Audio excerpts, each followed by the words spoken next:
CBI ने दिल्ली आबकारी नीति घोटाला मामले में रविवार को उप मुख्यमंत्री मनीष सिसोदिया से दूसरे दौर की पूछताछ के बाद शाम को गिरफ्तार कर लिया।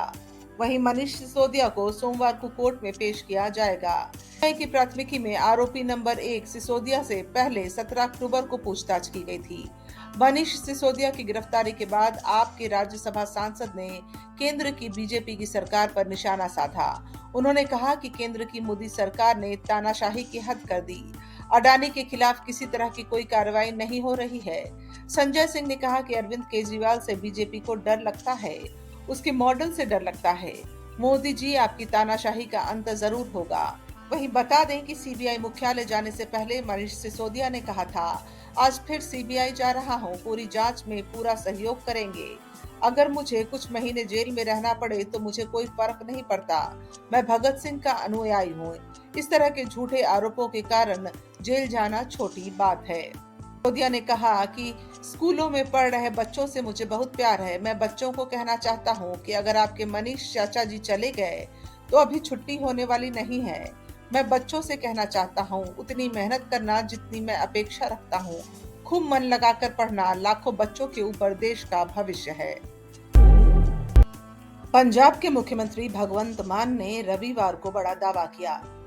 उन्होंने कहा कि खालिस्तान समर्थकों को पाकिस्तान और दूसरे देशों से फंडिंग मिल रही है। खालिस्तानी समर्थक अमृतपाल सिंह और उसके समर्थकों की हालिया गतिविधियों को लेकर राज्य में जारी उथल-पुथल के बीच भगवंत मान ने कहा कि खालिस्तानी समर्थकों को पाकिस्तान और अन्य देशों से फंडिंग मिल रही है।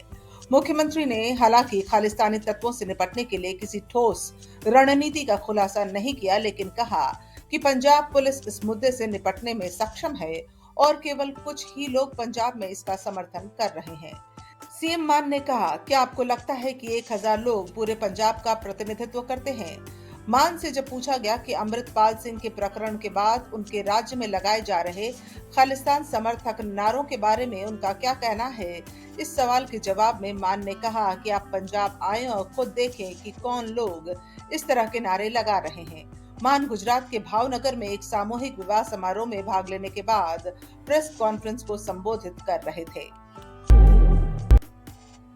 अजनाला की घटना को लेकर पंजाब के मुख्यमंत्री भगवंत मान विपक्षी पार्टियों के निशाने पर हैं। अब पूर्व मुख्यमंत्री कैप्टन अमरिंदर सिंह ने भी पंजाब सरकार पर सवाल खड़े किए हैं। पंजाब की कानून व्यवस्था केंद्र का विषय नहीं है, लेकिन अगर सीएम मान पंजाब की कानून व्यवस्था नहीं संभाल पा रहे हैं तो फिर भारत सरकार को पंजाब का कार्यभार संभालना होगा। कैप्टन ने कहा, हर रोज पंजाब में ड्रोन पकड़े जा रहे हैं, अब केंद्र को इसे देखना चाहिए। कैप्टन अमरिंदर सिंह ने कहा कि पंजाब सरकार को खालिस्तान के मुद्दे पर कार्रवाई करने की जरूरत है। उन्होंने आशंका जाहिर करते हुए कहा कि अमृतपाल सिंह को खालिस्तान का मुद्दा भड़काने के लिए भेजा गया है। पंजाब सरकार को जांच करनी चाहिए कि अमृतपाल की मंशा क्या है। कैप्टन ने कहा कि पंजाब में कानून व्यवस्था चरमरा गई है। पंजाब में जो चल रहा है उसमें मुख्यमंत्री को कोई दिलचस्पी नहीं है, बल्कि वो तो कोई भी कदम उठाने से डर रहे हैं। उन्होंने कहा, सीएम मान ने तो पुलिस अधिकारियों को अजनाला कांड में कोई कदम नहीं उठाने के आदेश दिए होंगे।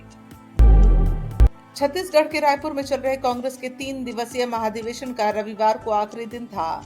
इस दौरान राहुल गांधी ने कहा कि कांग्रेस का सत्याग्रह भाजपा के सत्याग्रह से जीतेगा। वो सत्ता के लिए कुछ भी करेंगे, हम सत्य के सहारे लड़ेंगे और जीतेंगे। उन्होंने अधिवेशन को संबोधित करते हुए कहा कि भारत जोड़ो यात्रा के दौरान में देश के सभी तबके से मिला। इस दौरान मैंने भारत जोड़ो यात्रा से बहुत कुछ सीखा। उन्होंने कहा कि यात्रा से मुझे बहुत प्यार मिला।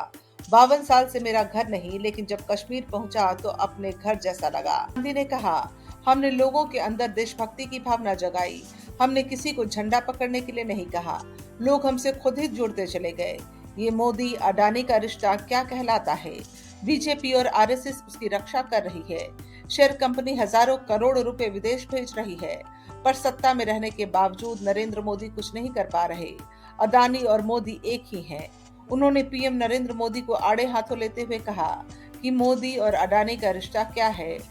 देश का पूरा धन एक व्यक्ति के हाथ में जा रहा है। हम बार बार पूछेंगे, जब तक जवाब नहीं मिलेगा तब तक पूछेंगे कि यह रिश्ता क्या है।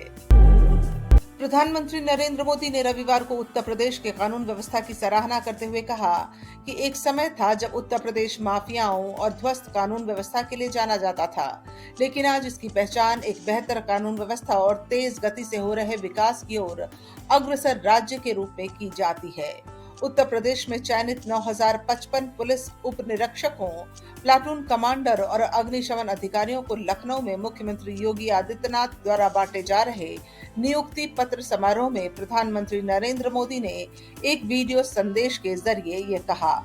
पीएम मोदी ने यह भी कहा, इन दिनों रोजगार मेला मेरे लिए एक विशेष कार्यक्रम बन गया है। कई महीनों से मैं देख रहा हूं कि हर सप्ताह भारतीय जनता पार्टी शासित किसी न किसी राज्य में रोजगार मेले हो रहे हैं। हजारों नौजवानों को रोजगार के लिए नियुक्ति पत्र दिए जा रहे हैं। मेरा सौभाग्य है कि मुझे उसमें साक्षी बनने का अवसर मिल रहा है। उन्होंने कहा, भाजपा के नेतृत्व वाली सरकार ने लोगों में सुरक्षा की भावना को मजबूत किया है।